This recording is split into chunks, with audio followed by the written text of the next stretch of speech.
Oh, yeah. Hey, and welcome to another episode of Spear from the Past. Today we're going to be talking about Armageddon 2005, which is the interesting pay-per-view. We'll get to that when It's we get something. to It's something. Boy, is this a pay-per-view of ups and downs, Malcolm. Holy hell. it. Yeah, but I've got Austin here. Austin, how's it going? It's going good, man. I watched this one live when it happened back in 2005. I used to go to a Hooters near me and watch all the pay-per-views kind of in 04 to like 06. So it brought back some memories of me watching this live because I haven't seen the show since 2005. I had memories as I was watching it like of the show and some infamous stuff we'll talk about. But yeah, I hadn't seen this in a minute, but it's certainly there's things to talk about on the show, that's for sure. Yeah, and as I have been saying these recently, I've been doing a small scene I like to call On This Day in December 18, where it's kind of highlight other stuff that's kind of happening in pop culture. So number one movie, and this happened on December 18, 2005. And number one movie was King Kong by Peter Jackson's King Kong. The number one song on the American Billboard charts was Run It by Chris Brown. And the number one album on the Billboard album charts was Now That's What I Call Music number 20. Those now albums were popular, Malcolm, over here. They it compiled the hits before you could really kind of make your own mix CDs for a while, you know? Yeah, no, like and it's one of those ones like I don't we like New Zealand wasn't at 20 at this point. Like I think we're about 8 now 8 or something. Like we started it a little bit later than America, but as we move into the pay-per-view, the first match that we had JBL versus Matt Hardy, and like it opened up with JBL coming out and doing this big promo about like Matt's t-shirts and like and all that, and it's like and then like Matt's music played, and like instead of him coming out, Matt came out and blindsided him like from behind, and yeah, the Matt I like it's one of those ones like I'm a big Hardy Boy fan, like, and this match was a lot of fun. I've also kind of been like after seeing more of JBL's stuff, like I became more of a fan of his as a wrestler. I don't think I've watched much of his stuff live, but Austin, what do you think about this match? I didn't think this match was very good. Not a great way to start out the show. My main problem with it was, Matt Hardy was kind of floundering around this time because he had come back and they'd had the thing with him and Lita that was real, and they tried to bleed it into real life with him and Edge, and then he got kind of jobbed out, in the Edge feud, and now he's on SmackDown, just kind of wandering around. JBL was, didn't have his title anymore. He's still trying to do the wrestling god character. He's not the strongest worker overall. This match was nothing but JBL beating the shit out of Matt Hardy for 90% of this match, and then just winning. Matt Hardy looked like the biggest geek in this match because he jumps JBL, and then JBL immediately just turns around and wails him and ties him up in the ropes. They work this like neck angle, and then JBL just beats him and beats him and beats him and beats him. I counted, Malcolm. Matt Hardy got 2 moves in this match after that. He got 1 DDT, which he got a near fall on, and then JBL just beat him some more. And then eventually Matt got a moonsault off the top, like a standing moonsault, got a near fall, and that's it. And then JBL just beat him some more and clotheslined him to hell and pinned him. I was like, I don't know like what we're doing with Matt Hardy. SmackDown desperately needed stars at this point. Eddie Guerrero just passed away, we should mention, a month before this. Yeah. So SmackDown was hurting right now with their roster, as the show kind of reflects. I just don't know if this was a great way to open the show. We'll talk about the second. I think you should have flipped the matches. If you had split the matches and had the second match open the show, I think it would have been a hotter way to start. Oh yeah, no, I mean I definitely agree with that. But as we move in, like we're the backstage segment of the Mexicools, having a backstage segment harassing Melina, which leads into their match that happened sort of after this, which was Eminem, which is Joe Mercury and Johnny Nitro, and they based off the Mexicools, which was super crazy and psychosis. And yeah, like I do agree with you. They should have flipped these matches around. Like this was a pretty good match and a lot of fun. Like this is what like I not like I'm pretty sure either Super Crazy or Psychosis. One of them was in one of the WCW matches we did earlier with the whole Yeah. um Yeah, thing. no, I mean, Psychosis was all over WCW. Yeah, he was big from like he was really there from like 95 to 99. And then he came back to ECW in 2000, and Super Crazy obviously was an ECW guy who eventually got picked up for this little quick run and then went to sort of WWE ECW. But yeah, Psychosis was around this time. We should say this is definitely 2005 WWE. If you don't know the Mexicools, their gimmick was they came out on riding lawnmowers. That's not stereotypical at all. And came out to like revving lawnmower music into their lucha music. But anyways, if you can put that aside, I love Eminem. I think they're a great tag team. I think they're one of the best tag teams of the 2000s. They're really exciting to watch. I became a big fan of Johnny Nitro, who became John Morrison. Joey Mercury's still with the company. He's just an agent right now. But yeah, this is a lot of fun because Super Crazy is great. Psychosis is great. All four of these guys are great athletes, great workers. The crowd got into this one. Again, it was a hot match. This should have opened the show. You would have had a really hot match to open the show because, they're diving all over the place. They're doing really cool, like kind of big athletic moves. Super Crazy's diving all over the place. Psychosis doing his dives. Eventually, Eminem won with a little help from Molina. But even then, I thought this was a fairly fun for what it was. It didn't get a whole lot of time. It got less than 10 minutes, maybe 9-10 minutes. Yeah. But you open this one, and I think you start with the show a little hotter, then put the JBL beat down right after that. There you go. But it was a decently fun tag team match with some good energy to it. It was all right. Yeah, and it's one of those ones I don't know how long the Mexicools were around, but I'm really excited to see more of their matches. Honestly, they weren't around for a faction for super long, maybe like 6 months, and then I believe Super Crazy hung around for a little while. I'm pretty sure Psychosis and Hoovy were released not long after this. They did not hang around for super long, and then they kind of went on their separate ways. So yeah, this is a fairly short-lived gimmick. You'd have to go back to watch some SmackDowns around that time or Velocities to get a little bit more of them around that time, Malcolm. Yeah. But after this, we had an interview with Booker T.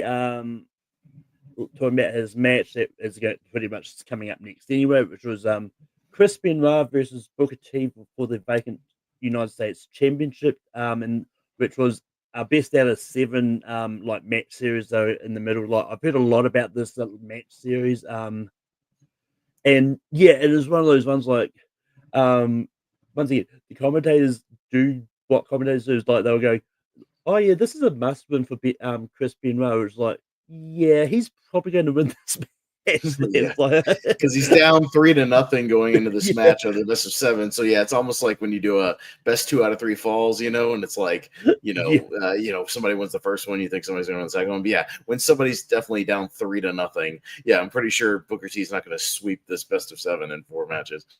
Yeah, exactly.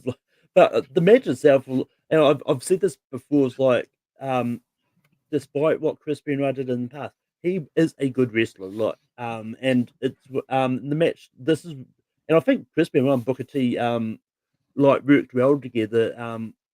I don't know if was all the this best of 7 matches on a pay-per-view, or was it just no? So actually, before this, it was all pretty much SmackDown matches, I believe, leading up to this. But here's the issue, and little backstory, and then a little flash forward. Did you know that these guys did a best of 7 series in WCW, Malcolm? This is a replay. I did not know. So they did a best of 7 series. That's what this is kind of a replay of. Back in WCW in '98, they did a best of 7 series, and it spanned like Nitro and Thunder, and even like a Saturday night match, and then it ended at the Great American Bash 1998, and that's probably the best match they ever had. Is the Great American Bash '98 match that culminated for the TV title. So they're wrestling again for a sort of a mid card title. But if you want to see matches even better than this, go back and check out their playlist of it out there, or you can at least find the dates and whatnot of their WCW series. So this is kind of a rerun of that. They were trying to kill. Technically, this would have been 8 matches, Malcolm, because they had a match. If you watch the video, they had a match that ended in controversy, and then they started best of 7, so they would have had 8 matches. So they would have had a lot. But then to flash forward. Right after this match, I think on the next Tuesday, they had a house show. Booker T got injured. So he got legitimately injured, and like right in the middle of this best of 7 series. So instead of having like a forfeit thing, Booker T they allowed him to nominate Randy Orton to finish the series. So Benoit ended up having matches with Orton from then on, and Orton eventually won the U.S. title a few weeks later. So it's an interesting thing where they didn't actually get to finish the second best of series. But yeah, as far as this match itself, it was really good. I mean, again, I agree with you about Benoit, but he's one of my favorite wrestlers of all time as well. Like, I love watching him work in the ring. Like, he's great. He rarely ever has a bad match. Obviously, these guys have chemistry from their previous time at WCW, from their previous matches. So there's not a ton of like story to the match. It's just Benoit's in a little more of like a little more aggressive here, making sure he doesn't get the win. But there were some good near falls here. With like some teases of like Charmel interfering, doing low blows again, like she had done in previous matches, or, Booker T getting the scissor kick, but him kicking out and whatnot. But yeah, Benoit getting the tap out, and it was really, really good. And they gave him some time. I think this went like 18 or 19 minutes. They gave a decent amount of time. Crowd got really into it. Again, a good match. So, I mean, so far, like, not like the greatest pay-per-view ever, but we've had some solid stuff so far. And this was definitely the best match of the night so far, for sure. Yeah. And it's one of those ones like, I can't remember who said it, but like one of the lines that kind of stuck out me from commentators, like I can't remember who said it, was like, "Shut off the damn broom." She brought a broom out because they were going for the clean sweep angle. Which, by the way, to speak on the interview beforehand with Crystal, she asked my favorite stupid question that interviewers ask in wrestling. Booker T, you got a match with Chris Benoit. Your thoughts? Well, what a stupid question! It's like the most base level, like, dumb question you can ask, and generic, boring question. What are your thoughts on this? What are your thoughts on that? I hate that. It's such a try. I hate it. And then just one thing of note, like that throughout this pay-per-view, they'll showing us a lot of Hell in a Cell clips and stuff from other past Hell in a Cell matches. I get they're hyping up the Hell in a Cell at the end, but I don't know if there's any other reason for why they're showing clips of other Hell in a Cells rather than to show how brutal it is. It's just showing Undertaker in Hell in a Cell and his history. So yeah, we get him obviously with Foley in the famous, Hell in a Cell match. We get him with Shawn Michaels. We get him in the Armageddon, 6-man. So it's more just showing like, here's how dangerous Undertaker can be in Hell in a Cell. Here's what Randy Orton's getting into. But, I don't mind them hyping up Hell in a Cell throughout the show. Like, I'm fine with that, because Hell in a Cell used to be this, like, really special thing that you built up to and maybe did once a year, maybe twice a year, but usually just kind of once a year. I hope we're getting back to that, because, once they turned it into, like, a pay-per-view where there was, like, tag team matches in a Hell in a Cell and just random, whatever this match, it lost its luster for a while. So I hope they're going back to kind of the prestige that it used to have. It used to really mean something, like a nice blow-up feud, as it was tonight. I mean, especially when a Hell in a Cell pay-per-view didn't have a Hell in a Cell in the main event as well. Right. But next up, we had a segment which went way too long. It was Teddy Long and Palmer Cannon, who had no idea was a thing. Like, he was like, from what I read up when I looked at him, he was a representative of the network, just like to do stuff. It's just Palmer Cannon was a mash. He was a very short-lived gimmick. He was like kind of a mashup of like Cyrus the Virus's network character in ECW, and also like mashed with the Right to Censor, like the Stevie Richards thing. Kind of if you mash those together. But he was like, oh, I got this new talent initiatives, and he brought in the Boogeyman, and he brought in the Mexican Juniors, is what they call them, the minis, where he had like the Porky guy, Super Porky, and some of those other guys running around SmackDown for a little while. He was a very short-lived character. A few months after this, he flew himself away from home, away from a European tour, because he claimed JBL was bullying and harassing him, along with a couple of his other companions backstage. And he said that the locker room was very toxic towards new people. He's done interviews about it and said JBL was, as much of a bully as he kind of portrays on TV. He was a kind of a short-lived authority figure, and then they just went back to having Teddy Long. But Nunzio and I think Vito was in the actual Vito was Santa Claus. Yes, in the Santa Claus segment. But I mean, I didn't mind the Boogeyman when he just like when they used him in a non-wrestler role. So like he used to just, people would be milling around backstage, Malcolm, and like John Cena would be running around with a microphone backstage, and he'd like open a closet, and like Boogeyman would just be sitting in there, and he would like say a goofy poem and laugh, and then Cena would like close the door. Or on a previous episode, Kane and the Big Show had invaded SmackDown, and JBL was like leading guys, trying to find him, and he like opens up a random van in the parking lot, and, like Boogeyman sitting in the van, and, in the dark, and like he spits a ball. I didn't mind when you just pop up, do a goofy thing, and go away. It's when he started wrestling that's when it got bad. And I know he doesn't wrestle here, but like when he started actually wrestling, that's when it got terrible. But yeah, I felt bad mostly for the person who ever had to clean up the worms afterwards, because there were worms all over the ring at the end of the segment, just everywhere. And then another fun fact, about a month after this segment, Malcolm, is the infamous Jillian Hall, who came out with JBL earlier, has like this mole on her face. And they would do a thing where Boogeyman, about a month later, would eat and bite off the mole off of her face in a pretty infamous SmackDown segment. You can go look up. So yeah, it's pretty gross. Yeah. But yeah, like this went way too long. Like, yeah, way too long. I will say I was actually really entertained when the Boogeyman came out, but all the stuff leading up to it. Yeah, all the Santa Claus stuff is dumb. Nunzio's like passing out candy canes and coal, and like it's just it's like, why is this on pay-per-view?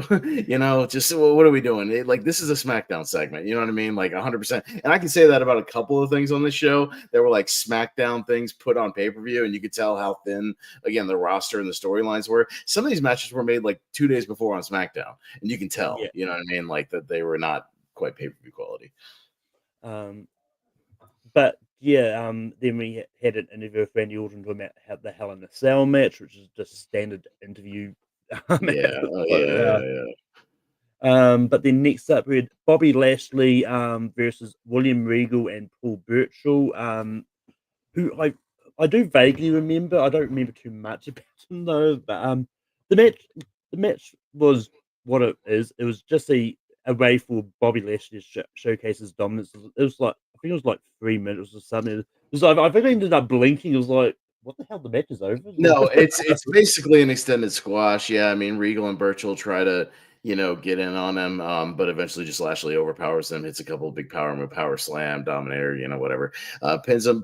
Burchill was bumping his out. Now, Paul Burchill was a guy I was actually a fan of. I had seen some of his England stuff on the Indies. Like, he's a British guy. I had seen some of his British matches. He's a really, really good worker. And then they brought him in. They paired him with Regal for a little while, and then early in 2006, Malcolm, I don't know if you know at all the gimmick he became. Are you aware of like what he did after this? Like what gimmick he did?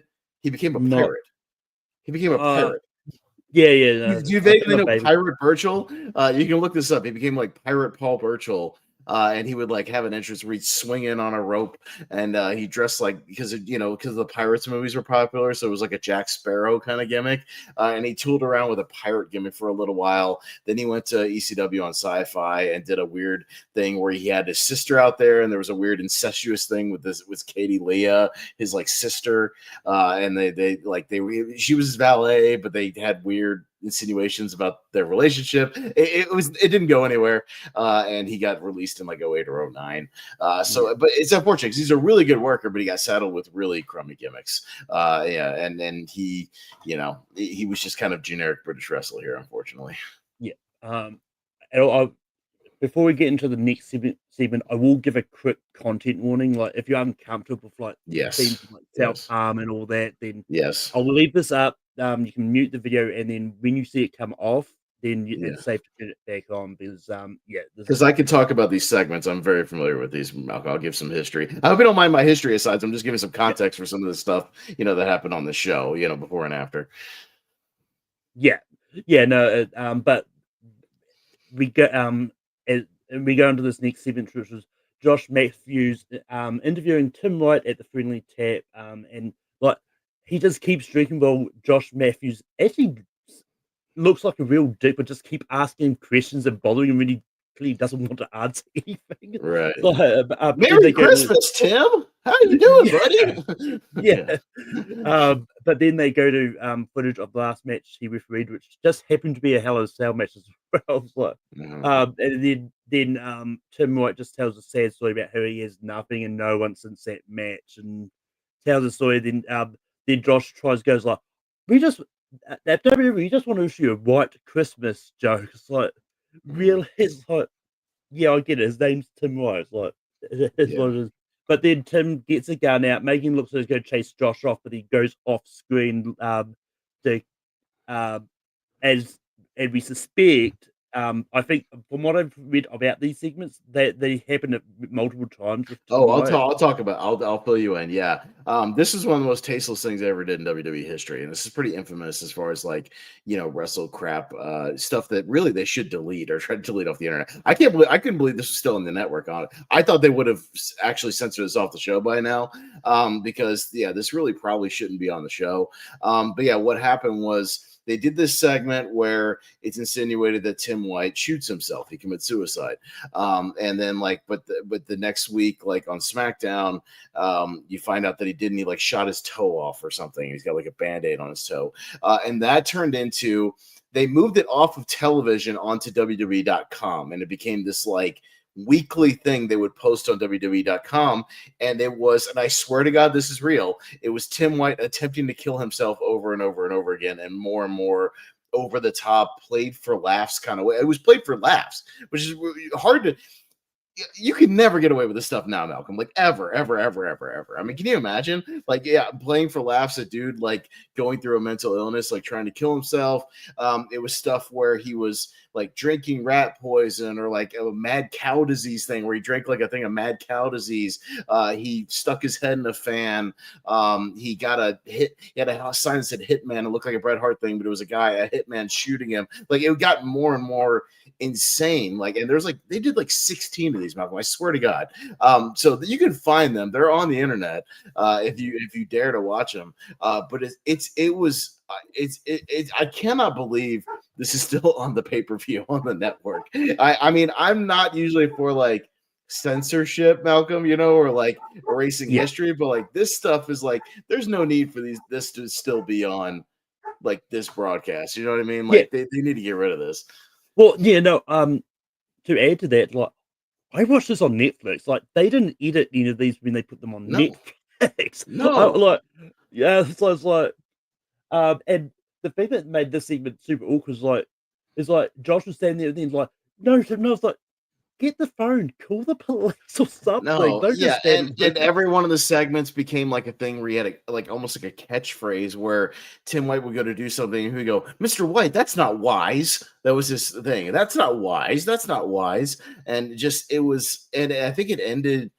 I think if I remember the final segment, it all culminated with Tim White saying he was going to live, and he's like partying with Josh. And it's like a 5-minute thing, and then he tries to kill Josh Matthews.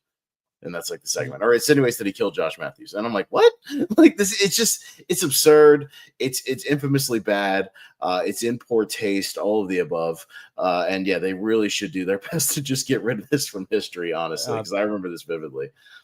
Yeah. But then like the transition is like, Tim White just killed himself. Let's get off the pavement. Oh, anyways, on to our next match. Here comes the Mexicals again. Like Michael Cole's like, well, anyway, on to the cruiserweight title match. Yeah, the crowd booed the segment. By the way, you can hear the boos in the background of just like, because they know this is stupid and in poor taste. You know what I mean? And this kind of killed the crowd for a little while. But yeah, Michael Cole's just like, did we see what we? I don't know what was. Anyways, cruiserweight title match. Juventud Guerrero. Yes. Yeah, and especially with the fact this was a month after Eddie passed away, they're doing this really angle, poor taste. Yes. But with that, we're going to do our best to move on from this ourselves. Yeah, right. But next up we had the Cruiserweight Championship match, which was Kid Cash versus Juventud. I think Juventud Guerrero. Yeah, Juventud Guerrero. Yeah, also a WCW guy, kind of like Psychosis. And Kid Cash was the ECW guy who they had brought back. He did a spot at One Night Stand in 2005, and then he got re-signed for a little while, but he didn't last very long. He lasted maybe 2 or 3 months after this. Yeah, it was a very short run here, and then he went to TNA. For Cruiserweight match, like I had fun for this match, like, and obviously because of the previous segment, like the crowd was Yeah, just for the I think they match. were still recovering and just like in Yeah, disgust because they took it out on this match because they were actively like booing this match and chanting boring. And it wasn't like these guys were yeah, working their asses off trying to have like a decent match after that, they were doing their best. yeah. But yeah, like, but the match.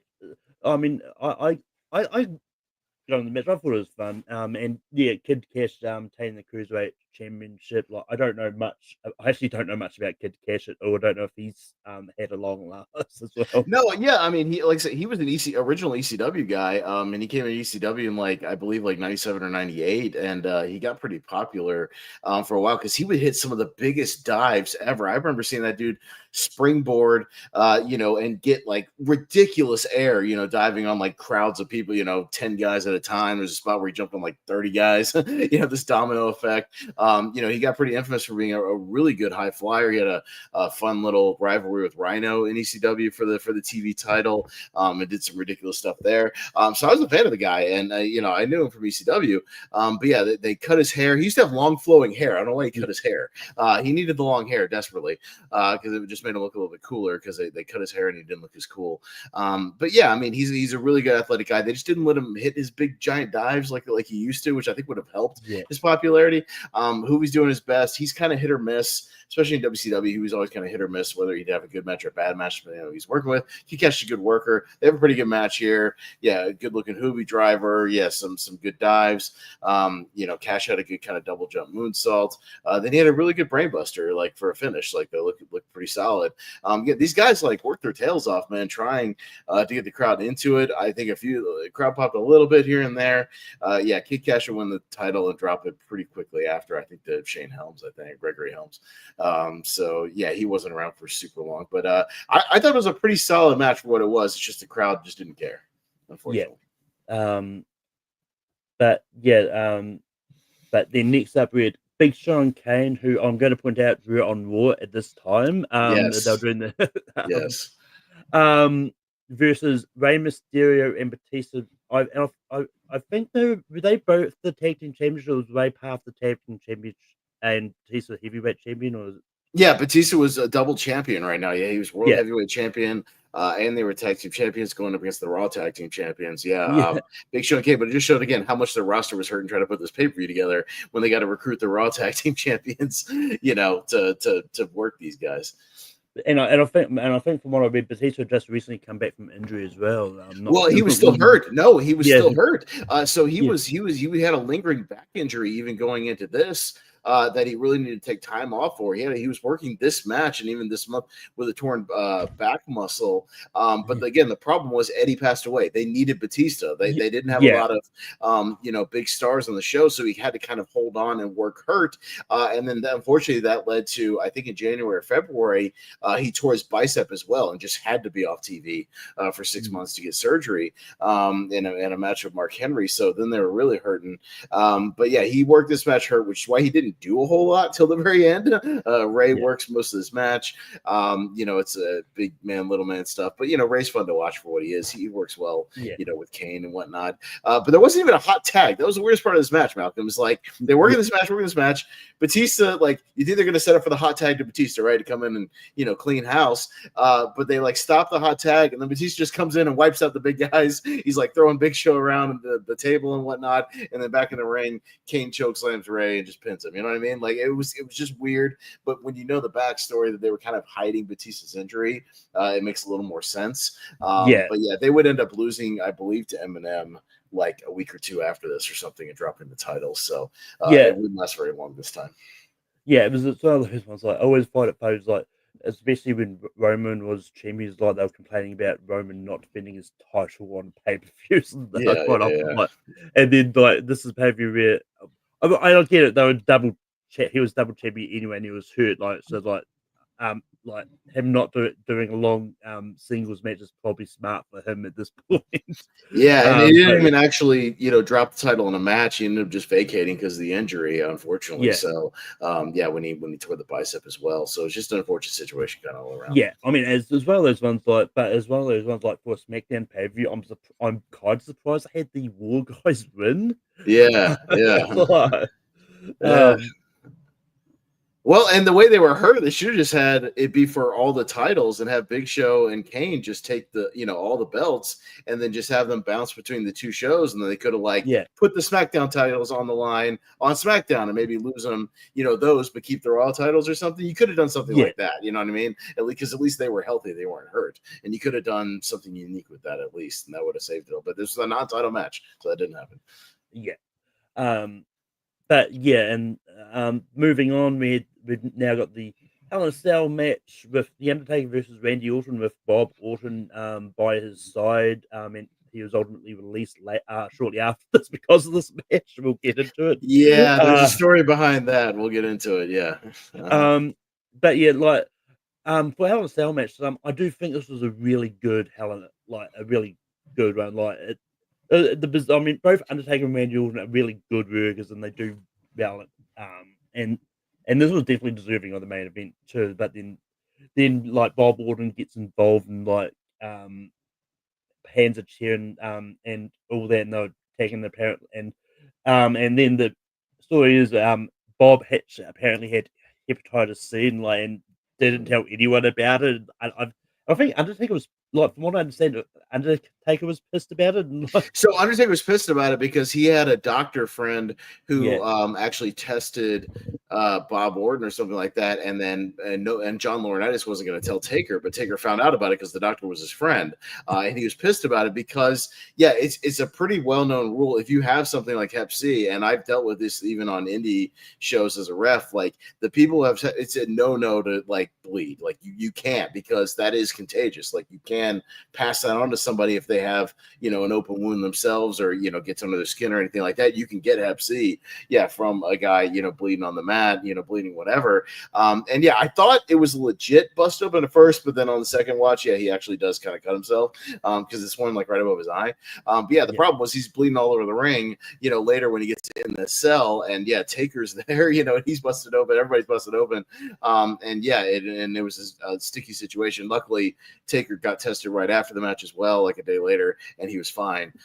He didn't contract anything. But it was a whole situation, and that led to both Bob Orton getting released from his contract, and Randy Orton, his push got kind of halted. He was actually, I think, there was a rumor he was supposed to win the Royal Rumble this year, or the one right after this. And then they pivoted to Ray, kind of doing like an Eddie tribute thing instead. But then he got pinned, by Ray at WrestleMania. So that was kind of his punishment. Even though, I don't know how that was his fault per se. It seems like it was more Bob Orton's thing, but okay. I guess it was kind of a tangential thing. Yeah, it's one of those ones like I always feel like when the father like does something like then the punishment kind of once again like kind of goes down generations. Like it's a shame, and it's a shame that happened to Orton's. Like I do think he's good, and it's one of those ones I honestly can't wait to see this match. His match we've seen of this year at Backlash. It's like it should be a great match. Yeah. But no, what do you? I was gonna say, but the actual match itself, putting all that aside, no, it was really good. A nice, like, kind of brutal, just really like back and forth, just a heavy, Hell in a Cell match. It's not about tossing people off the cell, doing big crazy spots. It's very similar to another cell match I really like. Undertaker and Brock Lesnar had one in 2002, and it was just inside the cage. It was just them beating the hell out of each other, using stairs, using chairs, just throwing each other into the cage, kind of bleeding. Just a really like gritty, brutal Hell in a Cell, also kind of like Undertaker and Batista had as well. I think early in the year, and I sometimes like those cells where it's just contained, kind of contained carnage. Really, really good. Orton did a good job in the beginning, could just kind of playing kind of the coward trying to run away from Taker and eventually getting a little more aggressive.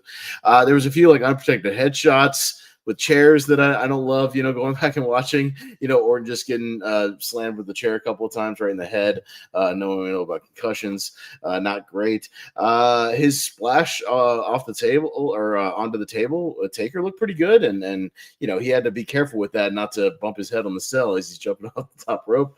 That looked really good. Some good false finishes all around. He had a great last ride, false finish that Orton kicked out of. Bob Orton interfering with the urn.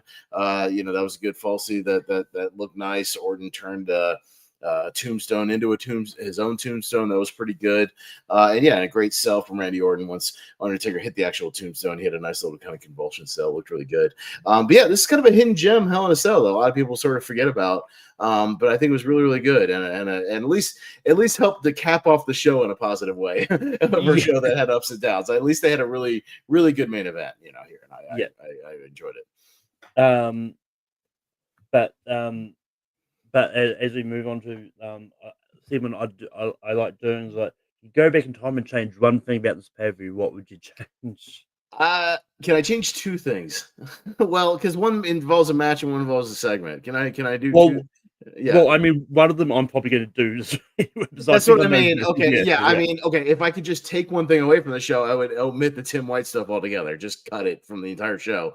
But obviously, we're still going to be there. But if I was to change just something about the actual show, not the vignettes, I would just switch the order of the first two matches. I would switch the Mexico match to the opening match and make it a little bit of a hotter start to the show, and just flip those around, and just switch the orders to 10. I think it would help.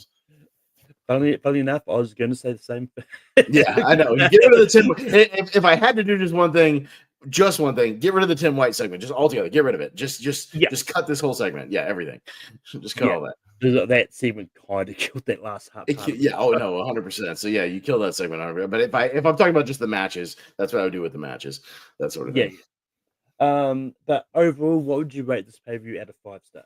It's not a great pay-per-view. Like I said, there are a few highlights. Benoit and Booker T worked very hard, had a good match. The Mexicals had an okay match. Some of these still feel like good SmackDown matches, like good TV matches, rather than great like pay-per-view matches. I do think the Hell in a Cell main event is good. It kind of saves the show from being, complete sort of train wreck. Because I do think they worked really hard. They had a good solid Hell in a Cell match, a good, nice, memorable one. But out of 5, I can't go much higher than like a 2.5. Really, it's like right in the middle, because like there's just enough positive Malcolm to you could see a few things here and there, but there's also some really hard negatives, and like a couple of the matches that are basically squashes. The Tim White stuff is pretty deplorable. The Boogeyman segment is not very good. A couple of matches are kind of short. So yeah, I mean, it's like right in the middle. You know what I mean? Like, so I'll go like 2.5 out of 5.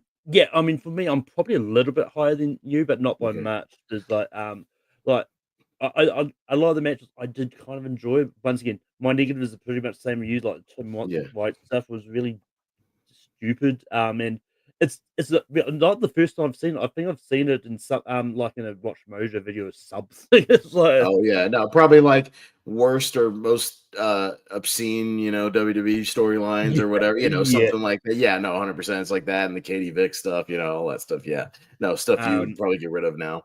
Yeah. But yeah, but I went 3 out of 5 stars. Like I thought I had a lot of fun with it.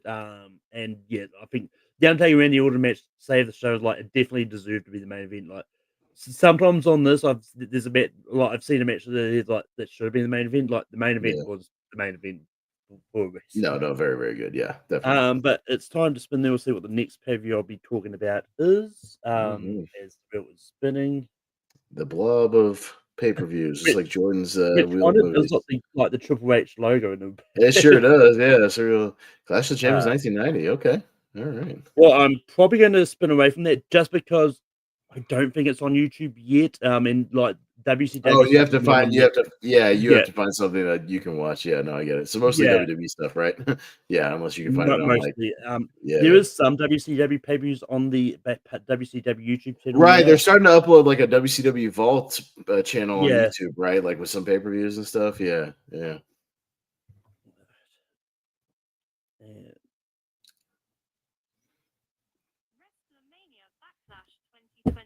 Well, we're not going not too far back. It's WrestleMania Backlash 2021. Oh, Backlash 2021. Okay. Yeah. There you go. Okay. That's like kind of coming off the COVID era. I think they were starting to have crowds back, but only like half crowds, because the WrestleMania 2021 I know had like a half a crowd. So it's probably like a lesser capacity show or something like that. So yeah, it should be an interesting time. Yeah.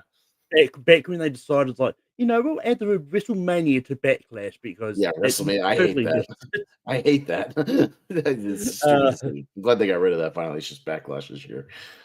But appropriate enough because we got Backlash coming up for real in 2025 very soon. Yeah. Yeah, so there you go. But, it's we've got some interesting ones here because it's Priest versus the Miz, Bobby Lashley and Bobby Lashley, Braun and Drew, and it's Roman Reigns and Cesaro for the Universal Championship. This one, Oh yeah, I remember that. That's yeah, that was Cesaro's flirting with the main event for a little while. Yeah, yeah. that wasn't very long lived, but there you go. You can talk about But Bobby Lashley in 2021 again. So there you go. So, with much more experience. which I Yes. will say, like Bobby Lashley, I do think was pretty underutilized for WWE, especially when he returns. Yeah, yeah, yeah. But with that, that is the end of Speaking Past this week. Awesome, we can be for new online. Yeah, mostly over on the Movie Hero Network. We have a Facebook group called the Movie Hero Network. Malcolm posts, this show and other things over there, and all of his rankums. Yeah, we do tournament fights, tier ranker fights. I do Wheel of Movies every other Thursday with Richie Goodacre, where we do a deep dive on a single movie. We do Seen and Heard trivia, all kinds of fun stuff. And then if you want to hear me talking wrestling, the Lonely Marks Wrestling Podcast every Thursday night at 10 o'clock. We have our own channel called the Lonely Marks Wrestling Podcast. Again, I plug that in the Movie Hero Network group as well. You can see me, JPO, Richie, and Jacob Barber all talking wrestling every week. So come watch us talk some more wrestling. Yeah, and you can find me hosting Rankin usually every Sunday night, but I'm doing it on Saturday this week. And we're doing top 12 Michael B. Jordan movies. Which, funny enough, on the panel we've got two Jordans. We've got JPO That and works. Well, we're going to do a tournament about the Battle of the Chris's, all the Hollywood Chris's, and we're going to try to have two Chris's on that panel. So, same thing. And so I tried to get someone who had Michael and B in the name as well, but that didn't really happen as much. Yeah.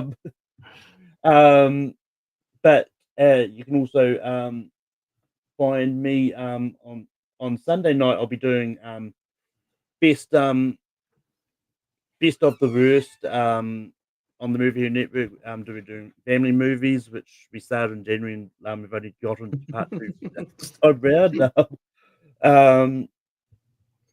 But I pop up here and there from time to time. I'll be back next time around with Stephen Pastor's talk about Backlash from 2021.